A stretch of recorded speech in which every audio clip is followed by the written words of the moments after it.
السلام علیکم ناظرین، میں محمد اسلم حسین سیاست کی عالمی خبروں میں آپ سب کا استقبال کرتا ہوں۔ فلسطین تحریک مزاحمت حماس نے کہا ہے کہ ہم امریکہ کے صدر جو بائیڈن کی 31 کو اعلان کردہ تجویز کے مطابق فائر بندی کے لیے تیار ہیں، لیکن کسی نئی شرط کو قبول نہیں کریں گے۔ حماس کے جاری کردہ تحریری بیان کے مطابق خلیل حی کی زیر قیادت حماس وفد نے قطر کے دارالحکومت دوحہ میں قطر کے وزیر اعظم اور وزیر خارجہ شیخ محمد بن عبد الرحمن الثانی اور مصر خفیہ ایجنسی کے سربراہ عباس کامل کے ساتھ ملاقات کی ہے۔ ملاقات کے بعد جاری کردہ بیان میں حماس نے کہا ہے کہ ہم امریکہ کے صدر جو بائیڈن کی 31 کو اعلان کردہ تجویز، اقوام متحدہ سلامتی کونسل کے 2735 نمبر کے فیصلے اور 2 جولائی کے سمجھوتوں سمیت طے پانے والی فائر بندی کے فوری اطلاق کے لیے تیار ہیں۔ بیان میں جو بائیڈن کے اعلان کردہ فائر بندی پلان میں فریقین کی طرف سے کسی نئی شرط کے اضافے کو مسترد کر دیا گیا ہے اور غازہ میں فائر بندی، قیدیوں کے تبادلے اور علاقے سے اسرائیلی فوج کے انخلاء کے معاملات پر ثالثین کی کوششوں کو سراہا گیا۔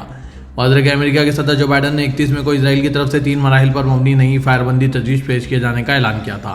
تاہم اسرائیل کے وزیر اعظم بنیامین نتنیاہو نے جو بائیڈن کی پیش کردہ تجویز کے اسرائیلی تجویز سے مختلف ہونے کا دعویٰ کیا اور اس میں نئی شرائط کا اضافہ کرنے کا مطالبہ کیا۔ نتنیاہو نے غازہ کو 2 حصوں میں تقسیم کرنے والی نتسارم راہداری اور غازہ کی پٹی اور مصر کی سرحد پر واقع فلاڈیلفی راہداری کے ساتھ ساتھ رافع سرحدی چوکی پر اسرائیلی قبضات جاری رکھنے کا مطالبہ کیا۔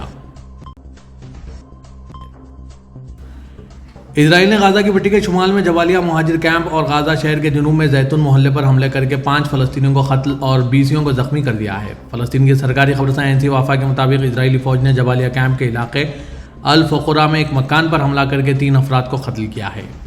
حملے میں زخمی ہونے والوں کو کیمپ کے کمال آدوان اسپتال میں منتقل کیا گیا۔ اسرائیلی فوج نے دوسرا زیتون محلے کی شاہراہ کے شگوا پر کیا اور 2 فلسطینیوں کو قتل اور 20 کو زخمی کر دیا۔ اسرائیلی فوج نے غازہ کی پٹی کے وسطی حصے میں واقع کیمپ البریج پر بھی فضائی حملہ کیا، جس کے نتیجے میں کثیر تعداد میں مکانات منہدم ہو گئے ہیں۔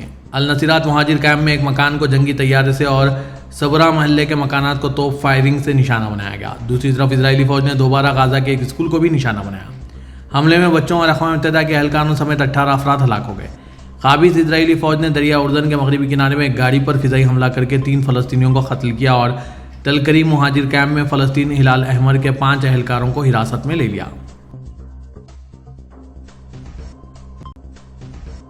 جنوبی کوریا اور جاپان نے کہا ہے کہ شمالی کوریا نے بحر جاپان کی طرف مختصر مسافت کا بیلسٹک میزائل فائر کیا۔ یونیہاب خبرساں ANC نے جنوبی کوریا جنرل اسٹاف کے بیان کے حوالے سے شائع کردہ خبر میں کہا ہے کہ شمالی کوریا نے نیا میزائل تجربہ کیا ہے۔ میزائل کو پینگ یانگ کے جوار سے اور بمطابق مقامی وقت صبح 7:10 پر فائر کیا گیا۔ خبر کے مطابق میزائل تقریباً 360 کلومیٹر مسافت طے کرنے کے بعد بحر جاپان میں گر گیا۔ میزائل فائر کو اشتعالی قرار دیا گیا اور کہا گیا ہے کہ ان تجربات نے کوریا جزیرہ نما کے استحکام کو خطرے میں ڈال دیا۔ بیان میں کہا گیا کہ ہم جنوبی کوریا اور امریکہ کے درمیان مضبوط مشترکہ دفاعی موقف کے تحت شمالی کوریا کی کارروائیوں پر بغور نگاہ رکھیں گے اور ان اشتعالی کارروائیوں کا جواب دینے کے لیے اپنی فولادی قابلیت اور موقف پر برقرار رہیں گے۔ واضح کہ جاپان وزارت دفاع نے جاری کردہ بیان میں کہا تھا کہ اندازے کے مطابق میزائل جاپان اقتصادی زون کی سرحدوں سے باہر گرا ہے۔ جاپان کے وزیر دفاع کیشی نوبو نے میڈیا کے ذریعے جاری کردہ بیان میں کہا ہے کہ یہ کارروائیاں اقوام متحدہ سلامتی کونسل کے فیصلوں کی خلاف ورزی ہے اور ناقابل قبول ہے۔ انہوں نے کہا کہ ٹوکیو حکومت نے میزائل تجربات کے بارے میں پینگ یانگ انتظامیہ کو احتجاجی نوٹ بھیج دیا ہے۔ میزائل گرنے کی جگہ پر موجود فضائی و بحری عناصر کو کوئی نقصان نہیں پہنچا ہے۔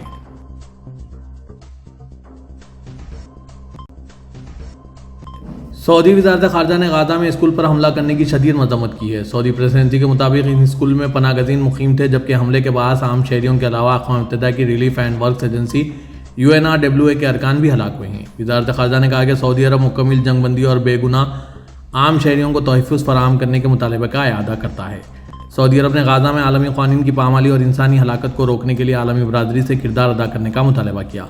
سعودی عرب نے کہا ہے کہ عالمی امدادی اداروں کے ارکان کو نشانہ بنانے کی مذمت کرتے ہیں۔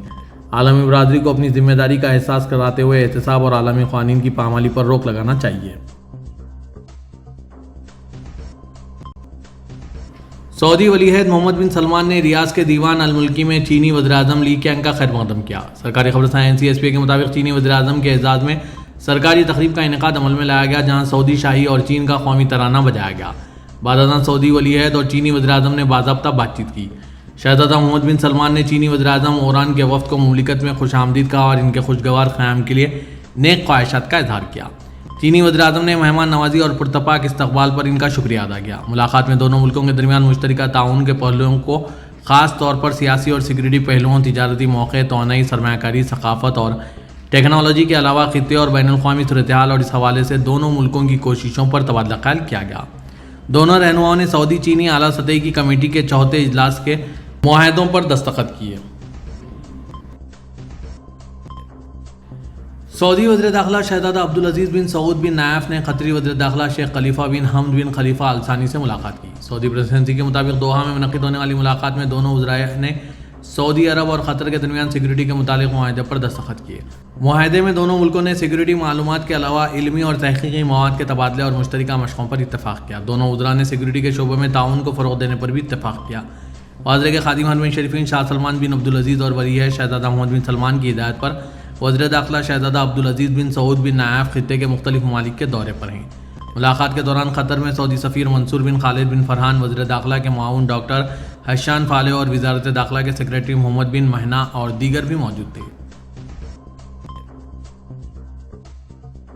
امام و خطیب حرم شیخ ڈاکٹر یاسر الدوسری آج جمعرات کو جنوبی افریقہ کے دورے پر روانہ ہوئے۔ سبق ویب سائٹ کے مطابق سرکاری دورے کے دوران وہ جنوبی افریقہ کے متعدد حکومتی ذمہ داران سے ملاقات کے علاوہ جوہانسبرگ کی جامع مسجد السلام میں جمعے کا خطبہ دیں گے۔ شیخ ڈاکٹر یاسر جنوبی افریقہ کے اسلامی مراکز کا دورہ کریں گے اور وہاں کے دینی قیادت سے بھی ملاقات کریں گے۔ واضح کہ امام حرم شیخ ڈاکٹر یاسر کا دورہ وزارت اسلامی امور، دعوت و ارشاد کے منصوبے کے مطابق ہے، جس میں وزارت ائمہ حرمین کے مختلف ممالک کے دورے کرواتے ہیں، جن کا مقصد حرمین شریفین کے پیغام اور اسلام کے بارے میں نمایاں کرنے کے علاوہ سعودی عرب کی خدمات کو اجاگر کرنا ہے۔ ترکیہ نے یاگی طوفان میں جانی نقصان کی وجہ سے ویتنام کے عوام کے ساتھ اظہار تعزیت کیا ہے۔ ترکیہ وزارت خارجہ نے جاری کردہ بیان میں کہا ہے کہ ہمیں یاگی طوفان کی وجہ سے ہو رہے جانی و مالی نقصان پر شدید افسوس ہے اور ہم ویتنام کے عوام کے ساتھ تعزیت اور دلی ہمدردی کا اظہار کرتے ہیں۔ واضح کہ ویتنام کے شمال میں یاگی طوفان اور طوفان کے باعث ہونے والے حادثات کے سبب 197 افراد ہلاک ہو گئے۔ ویتنام محکمہ آفات و ہنگامی حالات نے طوفان کے بارے میں جاری کردہ بیان میں کہا کہ طوفان میں سینکڑوں افراد زخمی بھی ہوئے ہیں۔ طوفان میں لاپتہ ہونے والے 58 افراد کی تلاش جاری اور متاثرہ علاقوں میں امدادی سامان بھیجا جائے گا۔ ملک کے شمالی ساحلی علاقوں سے 50,000 سے زائد افراد کو محفوظ مقامات پر منتقل کر دیا گیا۔ پاکستان کی دوسری خاتون معتمد خارجہ آمنہ بلوچ نے اپنے عہدے کا جائزہ حاصل کر لیا۔ وہ ملک کی 33ویں معتمد خارجہ ہیں۔ وہ سائرس سجاد قاضی کی جانشین بنی ہے، جو وظیفے پر سبکدوش ہو گئے۔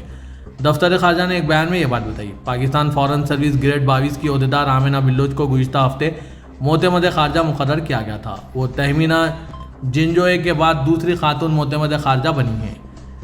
تہمینہ 2017 تا 2019 پاکستان کی معتمد خارجہ تھی۔ 58 سالہ آمنہ بلوچ نے ہسٹری میں ماسٹرز کی ڈگری حاصل کی۔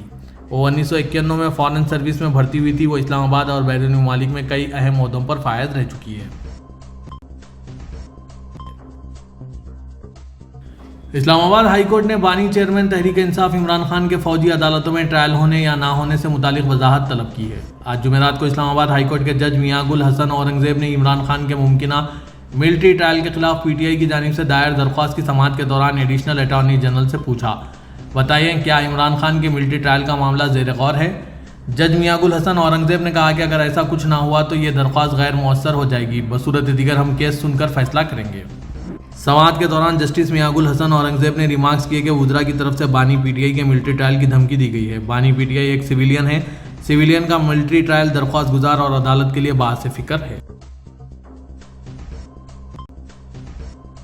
بنگلہ دیش کی سابق وزیراعظم اور بنگلہ دیش نیشنلسٹ پارٹی کی صدر خالدہ ضیاء کو آج جمعرات کی صبح ڈھاکہ کے ایک اسپتال میں داخل کرایا گیا۔ یہ اطلاع میڈیا رپورٹ سے ملی ہے۔ میڈیکل بورڈ کے فیصلے کا حوالہ دیتے ہوئے ڈھاکہ ٹریبون نے رپورٹ کیا کہ خالدہ کو ایور کیئر اسپتال لے جایا گیا، جہاں ان کے ڈاکٹر پروفیسر AZM زاہد حسین نے کئی جسمانی معائنے کا حکم دیا۔